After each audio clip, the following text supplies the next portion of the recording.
And hello YouTube, this is Thomas Judge back once again, and despite what it probably looks like, I'm not actually going to be doing a library tour, so hopefully I'll be able to minimise the shaky cam. What I thought I'd do is just a random thoughts video talking about a few bits and pieces, and as part of that it probably makes sense to actually do a little bit of a tour of my library, because what I want to talk about is my stuff, basically. The stuff that I have, and really what I keep, what I don't keep, and so on. And I guess largely this is something a lot of videos and a lot of channels have been talking about over the last few months and last year or so, which is that kind of question about, as a collector, do you collect everything? What should you collect physically? What should you collect digitally? And when is too much? What should you keep? Should you collect absolutely everything that's physical? Or should you only collect some things? And kind of what is your criteria? What is your decision-making process? Whilst I talk that through, I talk it through for myself, what I'm going to do is just kind of randomly scroll around the library. Hopefully you find this interesting. If there's anything here that you want to know more about, or you want me to do more in-depth or detailed dives on, then just shout in the comments below. But I'm not really going to talk through any of this.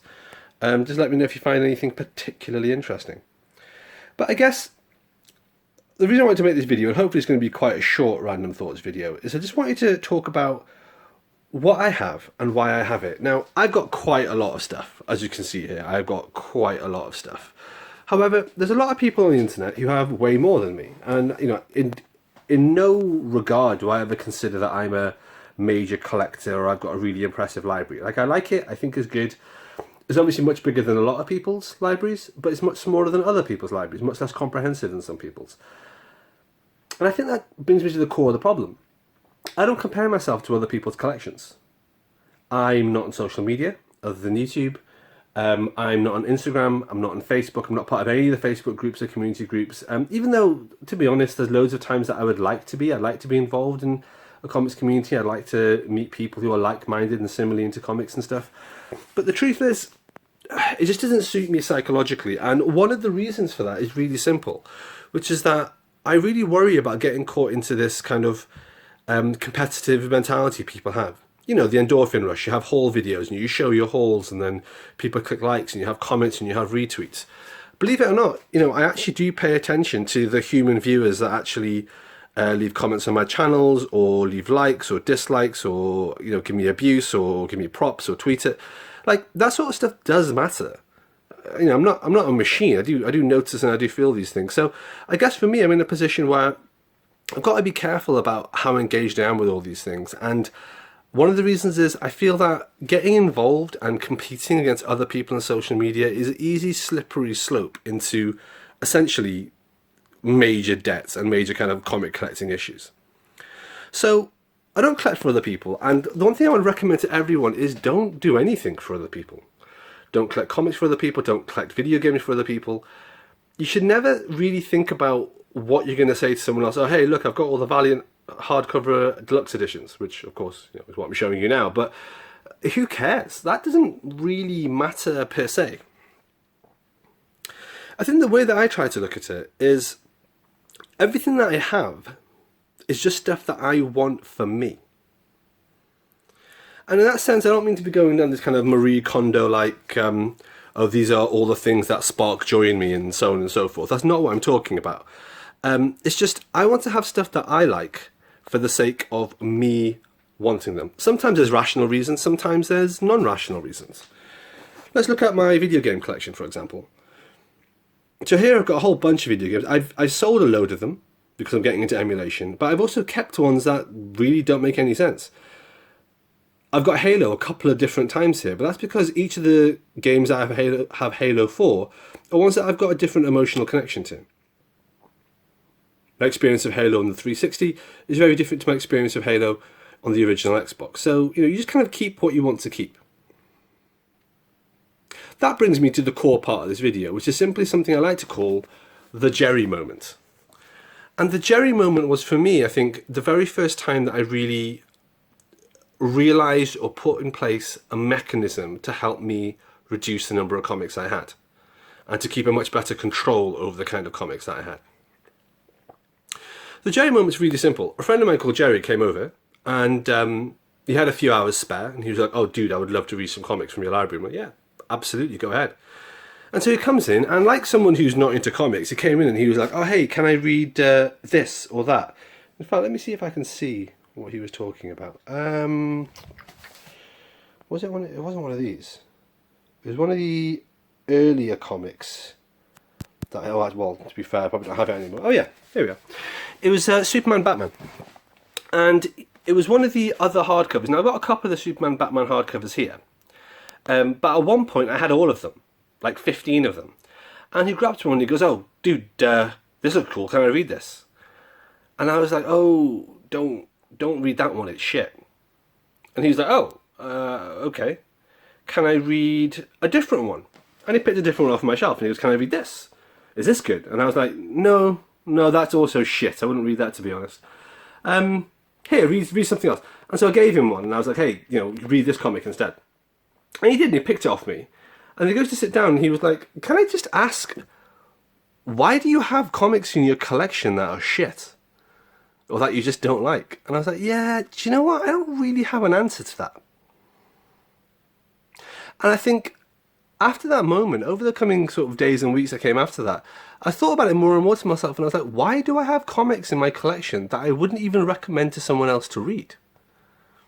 And that's not in the sense of, quote unquote, guilty pleasures, where I might think to myself, I enjoy this, but other people don't, but that's fine, I like it myself.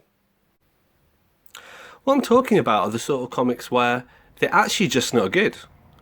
I wouldn't reread them, I don't like them, then why did I have them in my collection?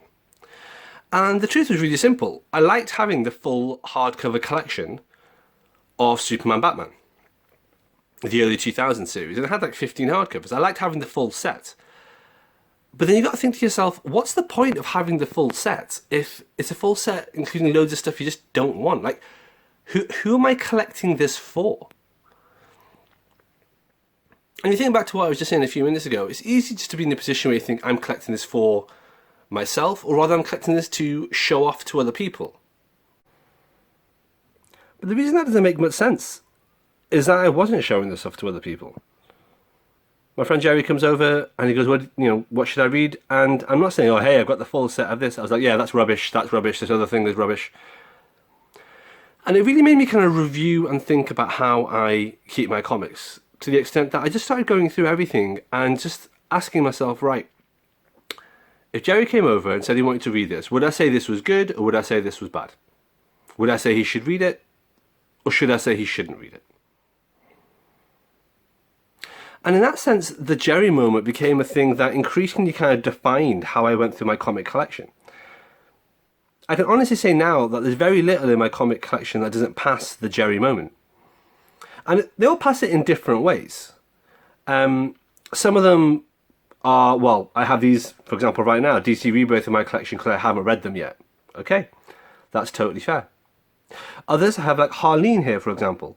I have that in my collection because it's amazing and I think it's fantastic. I have others in my collection, so for example, I have Empowered by Adam Warren, which is, I guess, the closest thing to manga that I have. And I wouldn't necessarily recommend that to someone like my friend Gerry, but at the same time, it's like, I like it because I just like it. It's quirky, it's fun, it's stupid. Yeah, I just enjoy it, but it's not really aimed at people that don't necessarily like manga or like that sort of Adam Warren humor. But this is my point. Like, every single thing that I have should be justifiable. And I'm not saying justifying it to other people. And I think this is the distinction I want to make. I know earlier in this video I was just saying it's all about making sure you don't compare yourself to other people. And now I'm talking about justifying comics. But let me clarify exactly what I mean. And what I mean is this. There's a distinction between owning comics, owning video games, owning books, owning CDs, or any of that sort of stuff, so you can show other people and you can brag to other people about it. I'm not a fan of that kind of ownership because I think it's a real slippery slope. But then I'm not a fan of that in any regard. I don't do anything to tell other people about it. I don't go to the gym to tell people I go to the gym. I don't do my own artwork to tell people I do my own artwork. Showing off or even comparing myself to other people, and I'm not saying this in a negative way, I know it's fine for a lot of people, it's just about being part of a community. But for me, it just doesn't suit my psychology, so I don't do it. What I do, however, is I use the hypothetical idea of a Gerry test to basically see for myself how I can really rationalize keeping certain things in my collection. So for example here, I've got a whole bunch of absolute editions. And if a friend of mine came over and said, oh, I want to read these, for each of these I could recommend them. Unequivocally, without a doubt. I'd be like, yeah, that's great, and you should read that for the following reason. And this is great, and I've kept these for the following reason. And all that sort of stuff. I'm not saying this is something I actually do. I don't call my friends over and sit there like monologuing them about my comics. What I am saying though is that all the comics that I have, I just put it through this lens of, as I call it, the Gerry moment, to just say, if someone said to me, why have you got all the Elephant Men comics? I don't turn around and be like, oh, the first 3 were good, but the last 4 were shit, and therefore I've got the whole set. That's not really a rationale. And this is completely a thought experiment. But my friends don't come over very often. Most of them aren't into comics, aren't interested in that sort of stuff. So this is really a thought experiment of kind of justifying to myself and rationalizing to myself, why do I have these things? I shouldn't have all the Walking Dead's deluxe editions just to say that I have them. I should have them because I like them. In this case, it's neither. It's because I haven't read them and I've just bought them like a fool. But Spawn, I've got all 5 of the deluxe editions here, and I can evangelize about how amazing the artwork is. The story's a bit hit and miss, but it's well worth a read for the following reasons. And increasingly as time goes on, that's how I want my comic collection to be. I want it to be stuff where it always passes the Gerry moment. It's always a case that if someone says to me, why do you have this comic? Or can I borrow this or read this? It's always something that I can recommend. To be honest, I'm trying to do the same with my games as well now. It's not a matter of just having games because, oh, I want the full Call of Duty collection or the full Halo collection or anything like that. It's a case of, these are games that I'm going to play again.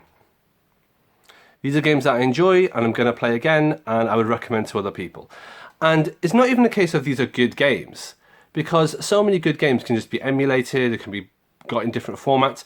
These are games that I really enjoyed, I've got an emotional connection to, and I would play again and aren't available in a different format, or I prefer to play them in this format.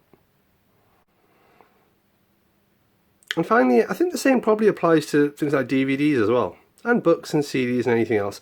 As you can see here, I've got Marvel Phase 1 to 3, barring the final Spider-Man movie, which was Far From Home, because I'm not keeping that in my Marvel Phase 1 to 3 collection, because I think Far From Home was a shit movie. I do have it here. I've got a whole bunch of Marvel Phase 4 stuff here. But the truth is, again, I only have that just so I can watch it, see what it's like. I'm probably going to sell it at some point. I don't keep these things just to be a completionist.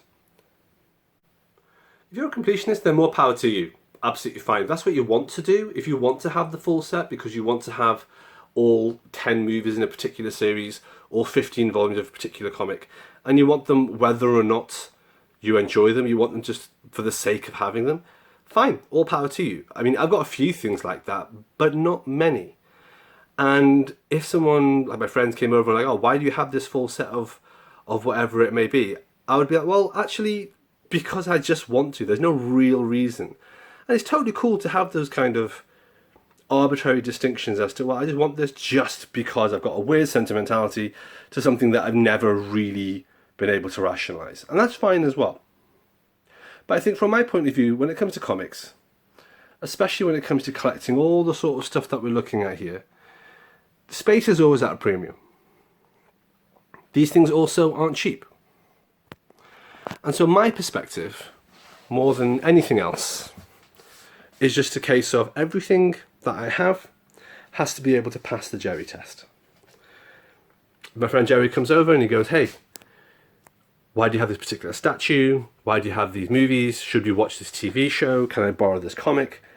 It should be something that for some reason I can endorse, or I can give him a reason why I particularly want it in my collection, or why I want to reread it or play it again or something. It might not be a good game. It might not be a good comic, but as long as it's something that I like, that's fair.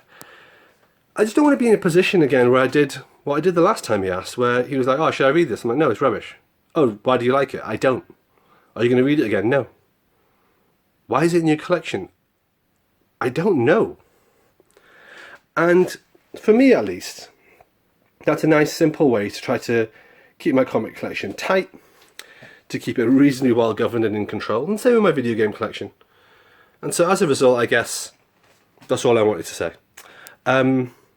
If you are interested in minimalism and comic collecting, I will flash up a card here in a second for Joachim Comic Center, which is a great comic channel with loads of videos about minimalism in comic collecting and the best way to kind of reduce your comic collection while still kind of enjoying what you have.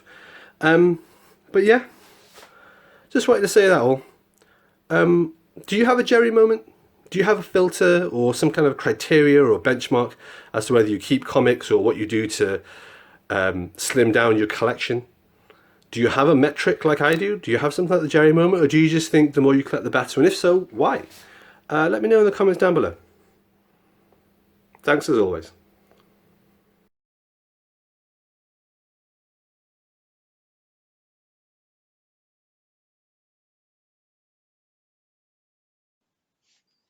All right, thanks for watching, everybody. As always, please like, comment, subscribe. As always, please follow me on Twitter at I am Thomas Judge, where I will post a daily review of whatever comics I've been reading. You can get an idea of what I'm up to on the channel. And as always, please support the channel by heading over to Amazon.com and checking out my prose novel about superheroes. It's a completely original piece of work. The first episode in it is called Arrivals, and the series as a whole is called No Gods or Kings. You can find an excerpt of that on my website, nogodsorkings.com. Until next time, everybody, stay classy.